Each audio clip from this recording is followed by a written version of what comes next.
তোমার ব্লগ লেখা লেখি কেমন চলছে?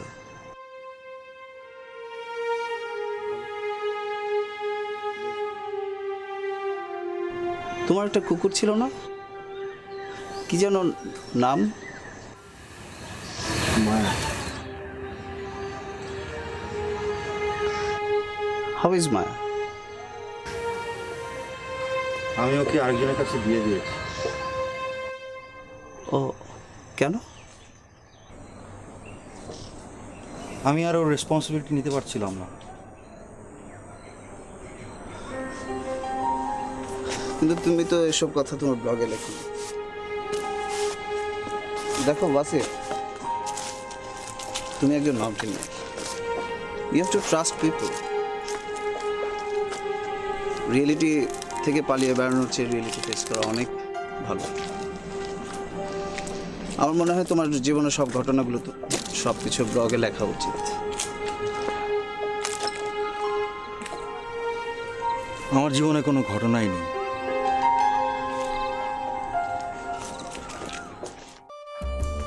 আবার আমার শালা শিট। বন্ধু মেরে দিলাম আমা। কাঁদে কাঁদে কাঁদে কাঁদে।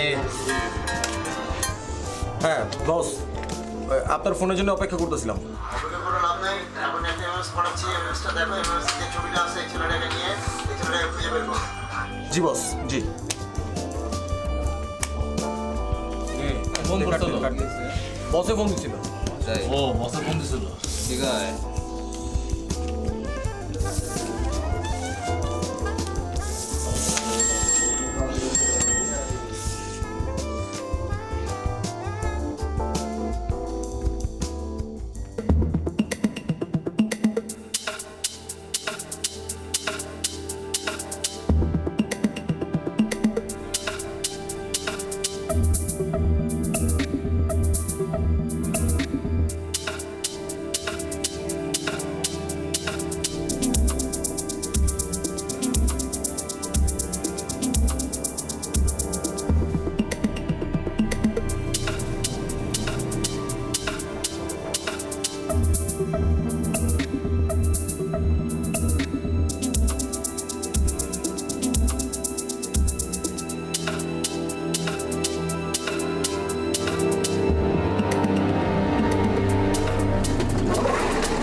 একটু কথা বলবো স্যার। আসলে এই অস্বাভাবিক মৃত্যুর কারণ কি?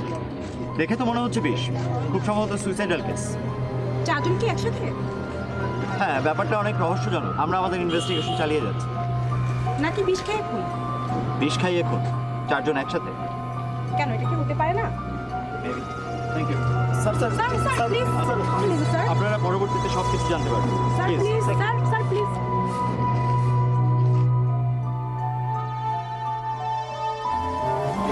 চারজন যুবকের এই অস্বাভাবিক মৃত্যুর কারণ এখনো জানা যাচ্ছে না। লাশ থেকে নেই কোনো আঘাত, নেই কোনো চিহ্ন।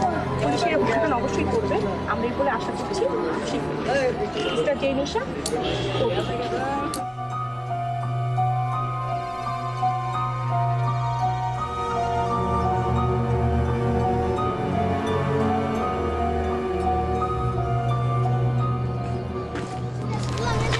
স্যার, হ্যাঁ স্যার, এখানে 4টা ডেড বডি। হ্যাঁ, অবস্থা দেখে তো মনে হচ্ছে বেশ। হ্যাঁ, প্লিজ টোটাল টিমটা এখনই পাঠিয়ে দেন sir. Thank you sir. Yes sir. Yes.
Wasif,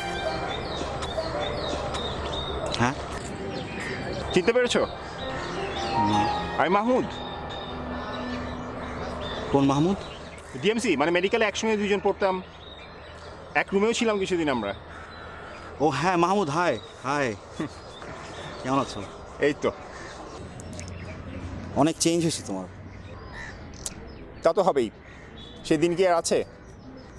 আর পেশাগত জীবন, প্রফেশন সব কিছু মিলিয়ে তো বুঝোই কী অবস্থা। তো তোমার খবর কি? শুনলাম প্র্যাকটিস ছেড়ে নাকি এখন পাহাড়ে পাহাড়ে ঘুরে বেড়াচ্ছ। বেড়াতাম এক সময়। কেন, কি হয়েছে, এখন বেড়াচ্ছ না?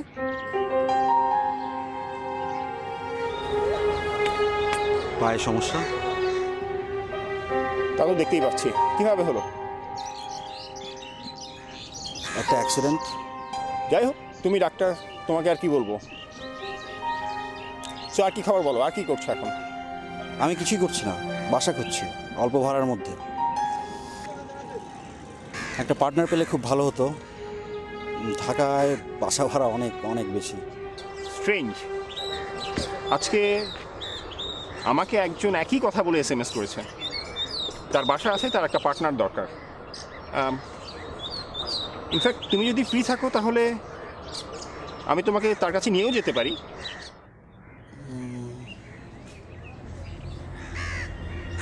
লোকটা কে?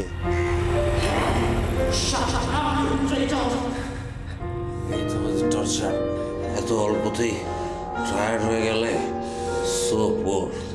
এই তোমাদের torture Jibran, try again. me down।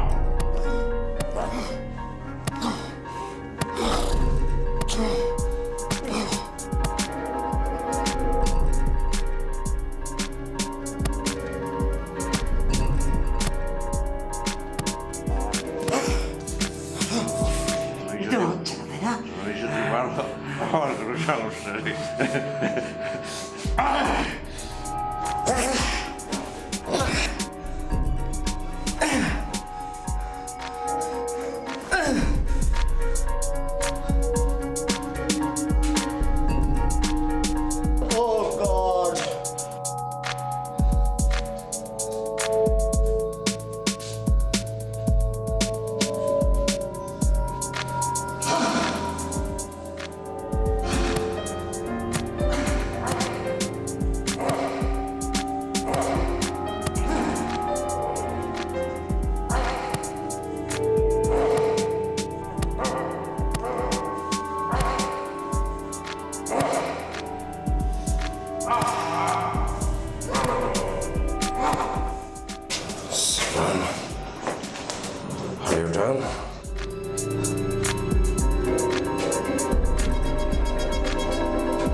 একটা লোক জাস্ট এক্সপিরিয়েন্স গ্যাদার করার জন্য রিমান্ডে গেছে, পুলিশ রিমান্ড। এই এক্সপিরিয়েন্স দিয়েও কি করবে? আসলে লোকটা একটু উইয়ার্ড, ওকে এক্সপ্লেন করা খুবই টাফ। তার অদ্ভুত সব বিষয় নিয়ে জানার নেশা, আর সেই নলেজগুলো হতে হবে একদম এক্স্যাক্ট প্রিসাইজ, সেই জন্য সে বিভিন্ন রকম এক্সপেরিমেন্ট করে। ভালোই তো, এতে তো কারো ক্ষতি হচ্ছে না। হোয়াটস রং উইথ ইট? তাও ঠিক, ক্ষতি হচ্ছে না, কিন্তু যখন কেউ লাশকে পিটাতে শুরু করে মর্গেজে, তখন সেটা একটু বাড়াবাড়ি হয়ে যায় না? লাশকে লাঠি পেটা? এক্স্যাক্টলি। সে লাশের শরীরে আঘাত করে দেখতে চাচ্ছিল তাতে কোনো দাগ পড়ে কিনা। আমি নিজের চোখে তাকে করতে দেখেছি। তার মানে সে medical student? I am not sure. তার medicine, physiology, sociology, chemistry, history অনেক কিছু ব্যাপারে তার অগাধ নলেজ। কিছু কিছু ব্যাপারে তো তার নলেজ প্রফেসরদের মতোই, কিন্তু তার যে আসলে কি পড়াশোনা সেটার ব্যাপারে আমি কিছুই জানি না। একটু অদ্ভুত ধরনের লোক, অদ্ভুত জানার নেশা। নিশ্চয়ই কোনো উদ্দেশ্য আছে। মাইট বি, বাট তার যে কি উদ্দেশ্য, only god knows it.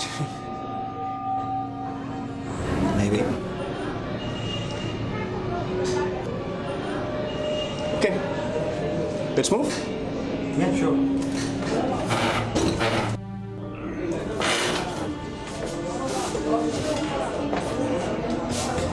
It's all right. Okay. Yeah, sure.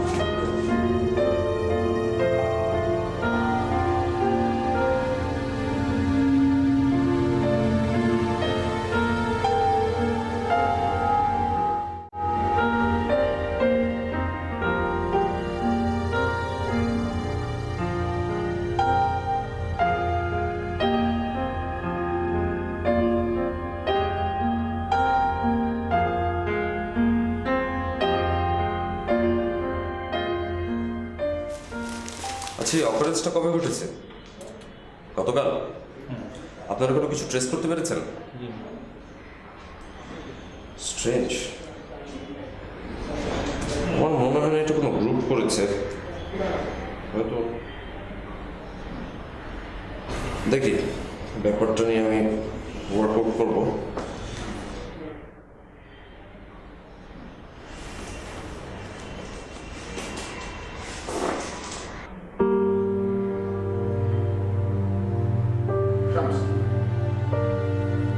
Mohammad, এসো এসো এসো।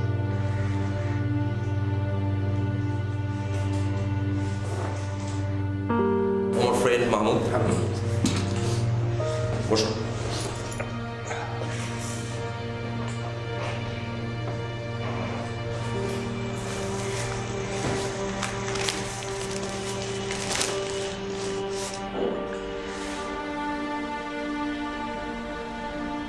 তোমার ফোনটা একটু দেবে আমাকে? আমাকে চার্জ নেই। ফোনে নেটওয়ার্ক পাচ্ছি না, নেটওয়ার্কের সমস্যা আছে মনে হচ্ছে। আপনি চাইলে ল্যান্ড ফোনটা ব্যবহার করতে পারেন। Thank you, I prefer SMS।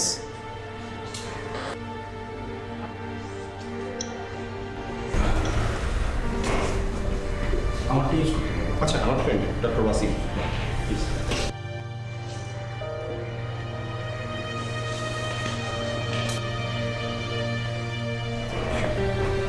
Chimbuk নাকি এভারেস্ট?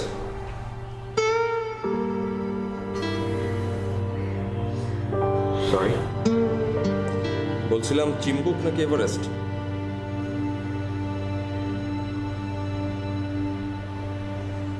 চিম্বু, বাট আপনি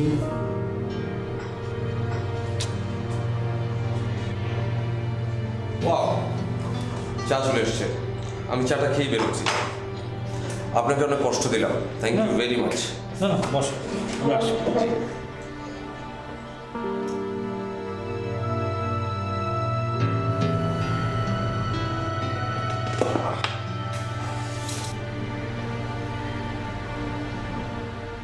আচ্ছা, গিটার আপনার কেমন লাগে?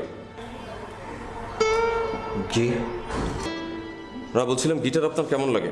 আমি যখন চিন্তা করি তখন কন্টিনিউয়াস গিটার বাজাই, এবং যখন চিন্তার মধ্যে ডুবে থাকি তখন টানা 2-3 দিন কোনো কথা বলি না। এতে ভাববেন না যে আমি রাগ করেছি। আফটারঅল একসঙ্গে থাকতে গেলে দুজনের কি কি ভালো লাগা মন্দ লাগে এসব তো জানা থাকা উচিত, তাই না? আমি ফ্ল্যাটমেট খুঁজছি, এটা আপনি কীভাবে জানেন? মাহমুদ, নিশ্চয়ই তুমি বলেছো আমি আসার আগে। নোপ, আমি কিচ্ছু করিনি।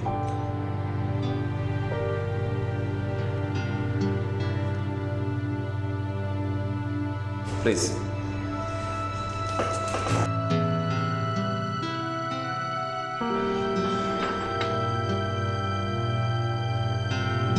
মাহমুদকে আজ সকালেই টেক্সট করেছিলাম যেন একজন রুমমেট পেলে সে আমাকে জানায়, অথচ সে বিকেলে এসে হাজির একজন মাউন্টেনিয়ারকে নিয়ে, যে আপাতত বেকার। ধীরে ধীরে তার ব্যাংক ব্যালেন্স সব ফুরিয়ে আসছে, প্রতি মাসে দেশের বাড়িতে টাকা পাঠাতে হয়, আর ঢাকা শহরের বেড়ে ওঠা বাড়ি ভাড়া সব কিছু মিলিয়ে আপনি যে একজন রুমমেটের খোঁজে এসছেন এটা বুঝে নেওয়া খুব কঠিন না? ঠিক আছে, তাহলে আগামী পরশু সকাল ঠিক 7টায় আপনি চলে আসবেন যদি আপনার রুম পছন্দ হয়। ওয়েট আ মিনিট,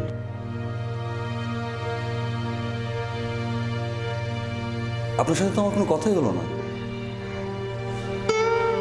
একসঙ্গে ফ্ল্যাটের উপর ডিসিশন হয়ে গেল, জাস্ট লাইক দ্যাট?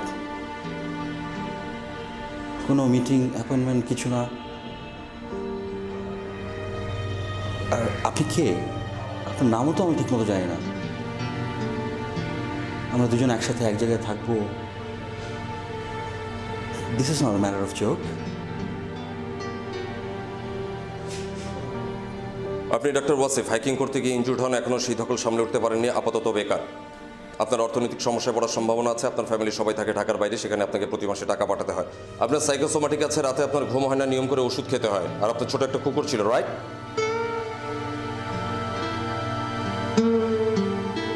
চলি তাহলে মাহমুদ, চলি। ও হ্যাঁ, আমি শহীদ শামস, অ্যাড্রেস 221/B, বেকার স্ট্রিট, উত্তরা।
আবারও বিষ।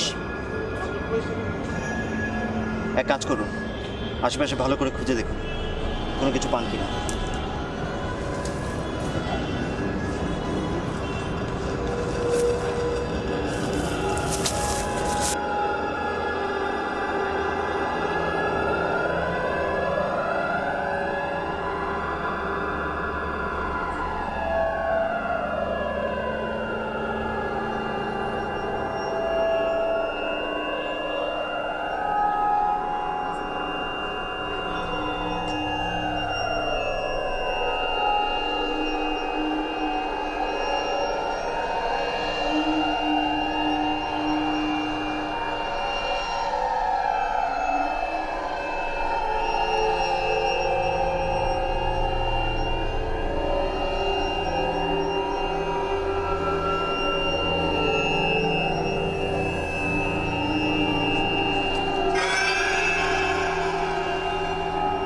স্যার, লাশটিকে আইডেন্টিফাই করা গেছে।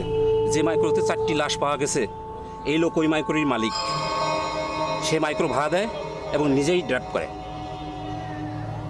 Fine, thank you. আপনি এক কাজ করেন, লাশ নেওয়ার ব্যবস্থা করেন জলদি। সো দ্যাট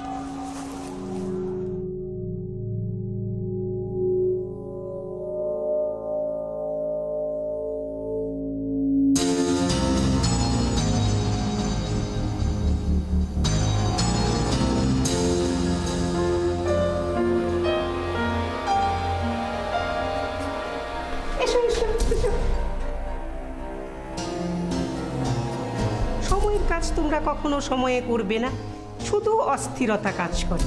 ও নো, বোধহয় আরও একটা মৃতের সংখ্যা বাড়লো। মেইন রোড থেকে সামান্য একটু ভিতরে একটা খালি বাসা। ভদ্রলোকের নাম এনায়েতুর রশিদ। অনেক ভালো। আপনার তো অ্যাসিস্ট্যান্ট লাগে না। আরও অ্যাডভেঞ্চার করার সাহস আছে? দেখুন, কোনো কিছু টাচ করতে দিন। হ্যাঁ, টাচ না করতে দেওয়ার ফলে তো দেখতেই পাচ্ছি পুরো ভেড়ার পাল ছেড়ে দিলেও তো রাস্তার এত বাজে অবস্থা হতো না। এটা কার কন্ট্রোল? আপনি? আপনি আবার আমাকে খুনের দায়ে অ্যারেস্ট করে বসবেন না। আপনি লোকমান ও গিয়াসের কাছে আমার সম্পর্কে জানতে চাইলে অনেক কিছুই জানতে পারবেন। বাই দ্য ওয়ে, তারপর কি হলো সেটা বলুন। ও খোদা, আপনি জানলেন কেমন করে? রাস্তায় কেউ কি ছিল? তা ছিল, কিন্তু কাজের লোক বলতে তেমন কেউ ছিল না। তার মানে আপনি প্রচুর রোদে ঘোরাঘুরি করেছেন? বাহ মিস্টার ওসেফ, একদম কাটায় কাটায় সপ্তাহে পৌঁছে গেছেন। ও মিসেস সালেহা, এখন আর চাটা খেতে পারছি না। কেমন আবার? তাহার বলতে যা বুঝায় একদম তা। আমার যদি কাজ না থাকতো আমি ওকে থানায় নিয়ে যেতাম। না, আমি জানতে চাচ্ছি লোকটার চেহারা, তার পোশাক আশাক এগুলো কেমন ছিল দেখতে? বাড়ির ভেতরে আমার অনেক কাজ ছিল, এদিকে লোকমান স্যার ছিল। তুমি আর লোকমান যদি কোনো দায়িত্বে থাকো তাহলে